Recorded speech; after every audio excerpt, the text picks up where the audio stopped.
नमस्कार, मैं पूजा दुबे। आप देख रहे हैं फास्ट न्यूज इंडिया। खबर यूपी के बलिया से, जहां आगामी लोकसभा चुनाव को लेकर विभिन्न राजनीतिक दलों के नेता लोगों के बीच जाकर खूब पसीना बहा रहे हैं। लोग किसे चुनेंगे ये तो आने वाला समय ही बताएगा। वहीं सलेमपुर लोकसभा क्षेत्र से देखा जाए तो संभावित प्रत्याशी वोटरों के बीच जाकर आशीर्वाद मांग रहे हैं। जनता किसे आशीर्वाद देगी और कौन होगा सलेमपुर लोकसभा क्षेत्र से सांसद, ये तो आने वाला समय ही तय करेगा। फिलहाल टिकट को लेकर दावेदारों की लंबी लाइन है। पार्टी किसे मैदान में उतारेगी, उनका भाग्य जाने। वहीं सलेमपुर लोकसभा क्षेत्र की जनता का क्या है राय, जानने के लिए हमारी फास्ट न्यूज इंडिया की टीम निकल पड़ी है। आइए देखते हैं बलिया से डिस्ट्रिक्ट इंचार्ज चैनल अंगद।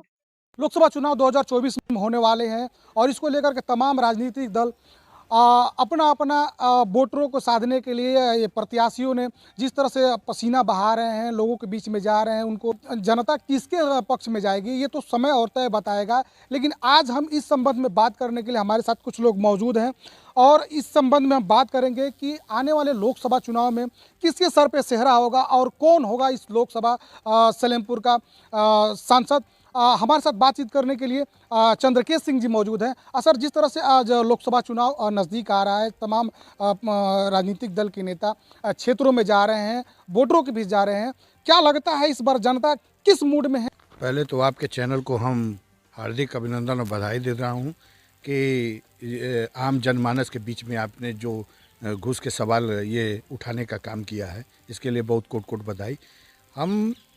हम लोगों को संयोग से पंचायती राज व्यवस्था में काम करने का मौका मिला है और इस कारण हम लोग ज़मीनी स्तर पर विकास के क्षेत्र में भली भांति सलेमपुर के पूरे विधानसभा को हम लोग प्रधान संगठन से जुड़े हैं।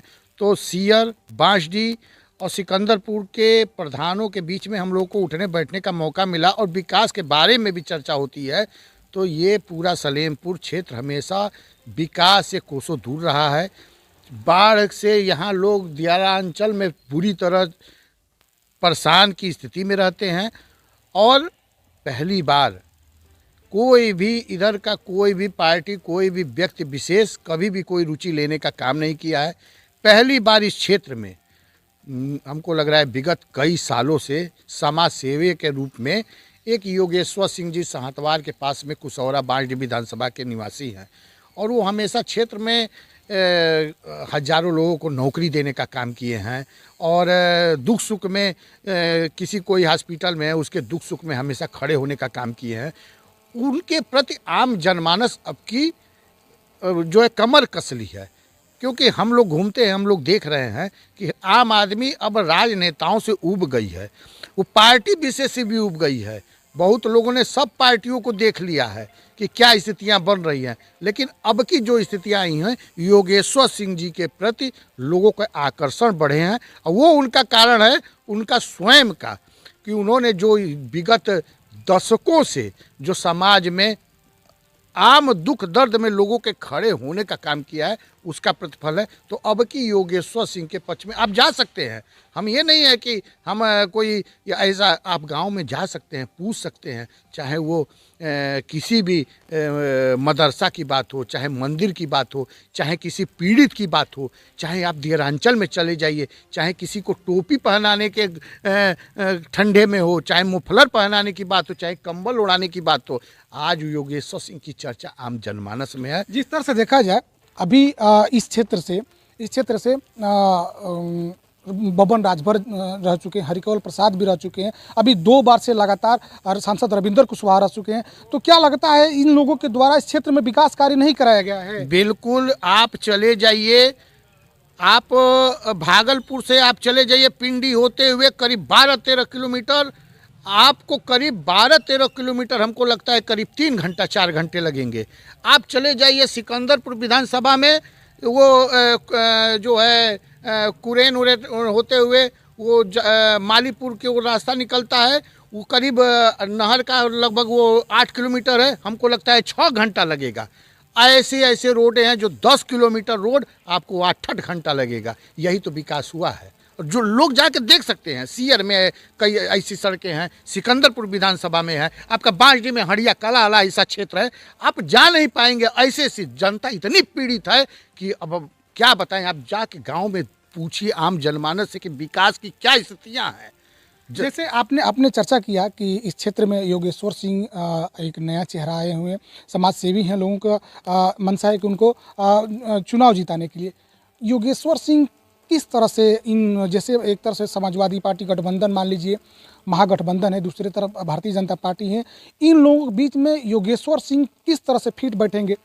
देखिए, माननीय नेताजी के बारे में तो हम ज़्यादा नहीं जानते हैं कि किस पार्टी से आएंगे, क्या चीज़ें आएंगी, लेकिन वो हमको लग रहा है कि जल्द ही ये खुलासा, अब तो स्थितियां हो गई हैं कि जल्दी खुलासा होने वाला है। लेकिन हाँ, नेताजी के बारे में आम जनमानस कटिबद्ध हो गया है उनके क्रियाकलापों से, उनके विगत दशकों से समाज सेवा के कार्यों को देखते हुए। बहुत बहुत धन्यवाद हमारे साथ बातचीत करने के लिए। क्या नाम है भैया? प्रिंस यादव। प्रिंस। की जनता अब की बार योगेश्वर सिंह को मन बना लिया है सांसद बनाने के लिए। ये गरीबों के मसीहा है, कोई भी आता है कोई भी मदद के लिए ये मदद करते हैं। कि अखिलेश यादव जी, क्या आप उनसे इस चीज़ से नाराज़ हैं या अखिलेश यादव को आप नहीं चाहते हैं? नेताजी को हम चाहते हैं। अगर ये सीट जीतना है तो अखिलेश यादव के यहाँ टिकट योगेश्वर सिंह को लड़ाना चाहिए। आपको कहने का मतलब है कि योगेश्वर सिंह समाजवादी पार्टी से आ रहे हैं? ठीक आ रहे हैं, ठीक है, ये नहीं जानते हैं, मगर अगर सीट ये समाजवादी पार्टी को जीतना है तो माननीय योगेश्वर सिंह को टिकट देकर यहाँ फील्ड में भेजना होगा। तो ये सीट कन्फर्म है कि 1 लाख से चुनाव समाजवादी पार्टी जीतेगी। अगर योगेश्वर सिंह को क्यों अन्य लोगों को क्यों नहीं? अगर योगेश्वर सिंह क्यों ये समाज सेवी है, गरीबों के मसीहा हैं। गरीबों के मसीहा हमेशा क्षेत्र में रहते हैं, कोई भी आता है उसका मदद करते हैं। और जितने सब सांसद रहे हैं वो जनता का विकास नहीं किया है, सब अपना विकास किया। लोकसभा चुनाव नज़दीक है, भारतीय जनता पार्टी के प्रत्याशी भी मैदान में होंगे, समाजवादी पार्टी गठबंधन, महागठबंधन के प्रत्याशी मैदान में होंगे, और भी दल के लोग मैदान में होंगे। क्या लगता है जनता किस तरफ मूड बना रही है और इस बार कौन होगा यहाँ का लोकसभा क्षेत्र से सांसद?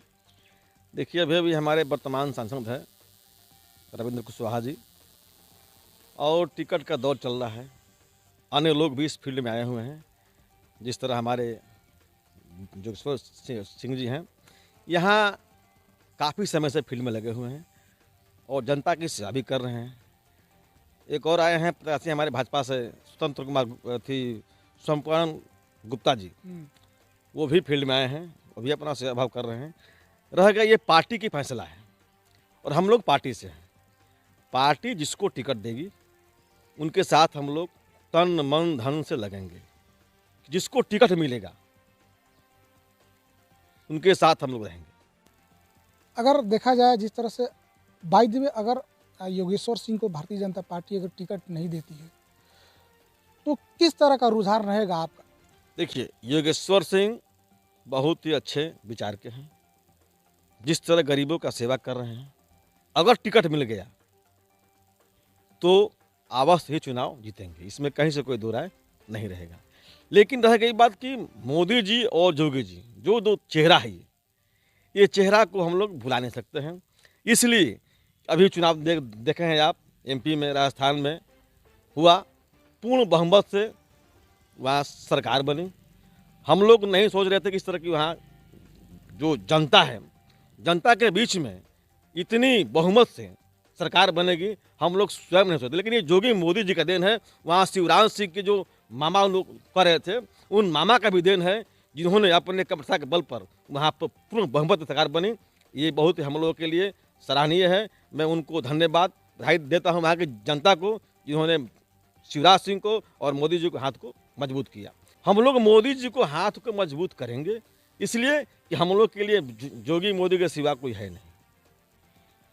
चलिए, बहुत बहुत धन्यवाद। ये थे रंजन सिंह, जिन्होंने बखूबी तरीके से अपनी बातों को रखा कि जिस तरह से भारतीय जनता पार्टी ने अपना क्षेत्र के लोगों के लिए योगदान दिया है, या फिर तमाम कल्याणकारी योजनाएं लोगों के बीच में पहुंचा रहे हैं। इस तरह से जनता कितना उनके ऊपर फिट बैठती है, ये तो आने वाले समय ही बताएगा। यहाँ जनता लोकसभा क्षेत्र से किसको चुनेगी, ये तो आने वाले समय ही बताएगा। बहुत बहुत धन्यवाद। नमस्कार।